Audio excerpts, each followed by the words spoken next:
In a quiet, somber moment, Ryo Mihara receives a devastating phone call, the weight of the news pulling him into a void of emptiness. His parents are gone, and as his consciousness fades, a strange peace washes over him, not fear, but a bittersweet relief mixed with a small pang of regret for the tomorrow he'll never see. His body hits the ground, the world growing distant with each passing second. What could this mean for Ryo as his life slips away into the unknown? Time slips by in a fleeting, almost dreamlike haze for Ryo, as if only a short while has passed since that fateful moment. His mind lingers on something new, something precious, a treasure yet to be uncovered. Could this be a hint of magic waiting just beyond the veil of his fading reality? Let's see what unfolds as the boundary between life and something more begins to blur. A sudden vision flashes before Ryo's eyes, a fierce clash of swords, the sharp ring of metal echoing in the air as he crosses blades with a mysterious woman. The intensity of the fight pulses with raw energy, a memory or perhaps a glimpse of something yet to come. What could this battle signify in the unraveling of Ryo's story? Let's dive deeper into this enigmatic moment. The vision of battle fades, leaving Ryo with a lingering thought. Perhaps such clashes are more common than he realizes. He brushes it aside for now, murmuring to himself, "Anyway, I'll get into the details later." What secrets are waiting to be uncovered in this strange new reality? Let's follow Ryo as the pieces slowly come together. A profound realization dawns as the concept of reincarnation takes hold in Ryo's mind, a story unfolding from the reader's perspective. He seems to narrate to himself, a voice echoing in the void. This is happening. Could this truly be the start of a new life? A second chance in an unfamiliar world? Let's witness the beginning of his extraordinary journey. A sweet, ethereal voices the silence, addressing him, "Ryo Mihara, right?" Ryo, still dazed, responds softly, "Yes, Mihara." The voice continues with a gentle yet heavy revelation, "You died in an accident." Shock flickers across his face, but what is this for his fate? Could this be the gateway to something beyond death? The ethereal voice continues, explaining with a calm yet profound tone, "This is part of what you call reincarnation in your world, Ryo Mihara. You died on Earth, the world where you lived, but sometimes souls are transferred across different realms." Ryo nods slowly, a mix of confusion and acceptance in his eyes as he murmurs, "Yes, I know." The voice adds, "You'll reincarnate in a world not so different from Earth, with memories of your past. Let's put it simply." What kind of world awaits Ryo on the other side of this mysterious transition? Ryo listens intently as the voice confirms, "Yeah, reincarnation into another world. That's right, just like the stories popular on Earth these days." A flicker of curiosity crosses his face as he asks, "Are you God?" The voice chuckles softly and replies, "No, not quite, angels are closer, but let's just call me Michael, if that's fine with your mind." Who is this mysterious Michael, and what role will he play in Ryo's new journey? Ryo's voice trembles with uncertainty as he questions, "What is the purpose of reincarnating?" Michael's tone remains calm but cryptic as he responds, "We didn't make the decision to reincarnate you." Ryo presses further, "Then what is it all about?" Michael pauses before replying, "The purpose isn't informed to me. It was a decision by those who correspond to the god you mentioned earlier." What hidden forces are at play behind Ryo's new fate? Michael's voice softens as he admits, "I haven't anything particular about you or a mission you're being given, Ryo." Ryo nods, a spark of determination in his eyes as he says, "All right, I accept your offer of reincarnation. Why, that's a wonderful word." He adds with a quiet resolve, "So let's aim for a slow life." What kind of peaceful existence does Ryo envision in this new world? Michael elaborates with a thoughtful tone, "Well, the world you're reincarnated into is similar to Earth in terms of physics and natural laws, though it's a world with magic." Ryo tilts his head, intrigued as Michael adds, Earth used to have magic too, but for various reasons, it's not used there anymore. So this is where you'll be reborn, in a plagic still thrives. Ryo murmurs softly, yes, isn't it fascinating? What wonders await him in this new realm? Michael's voice takes on a serious tone. In the world of Phi, Ryo, your magical aptitude is roughly aligned with the water attribute. Ryo's eyes widen slightly as Michael continues, while it's possible to change later, I'm sorry, but you can't switch to fire or earth right now.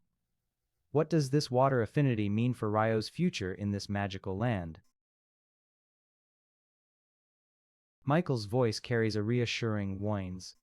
In the world of Phi, magical aptitude by the domain of the so-called gods, and it's not within our control to change or acquire later. He gently as he continues, your aptitude for water magic is a very good thing. No matter where you live, water is essential, and you won't have trouble finding your place among humans. He adds with a smile in his tone. Besides, from that point of view, you're quite fortunate, truly blessed. How will this blessing Ryo's path in the magical realm of Phi?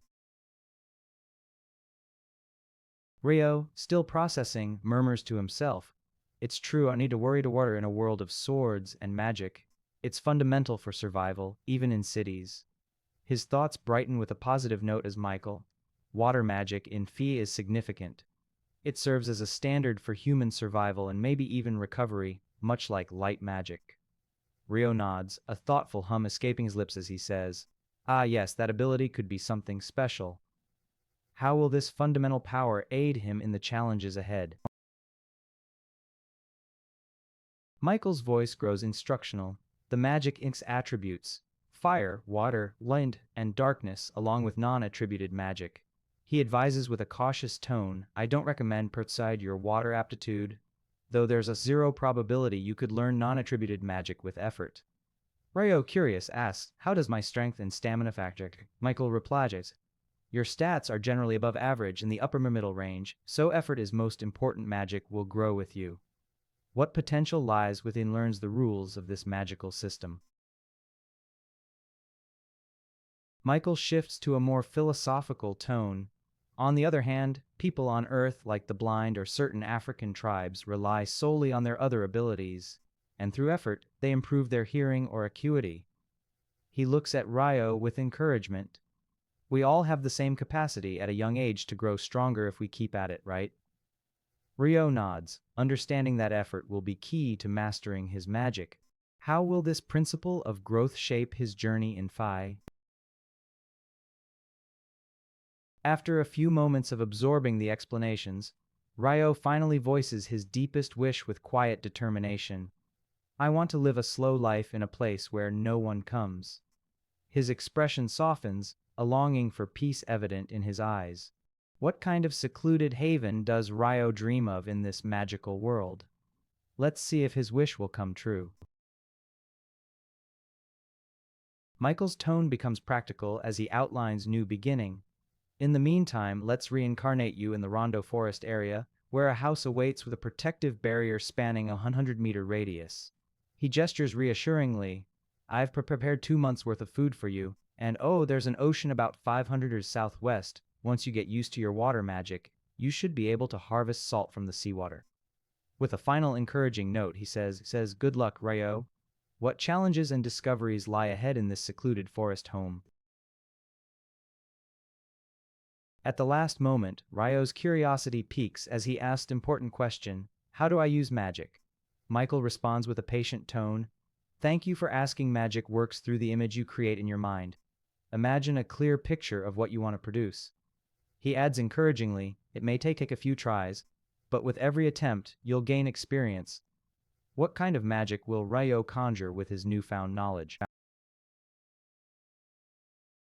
A sudden realization dawns on Ryo, his eyes widening as he lets out a soft.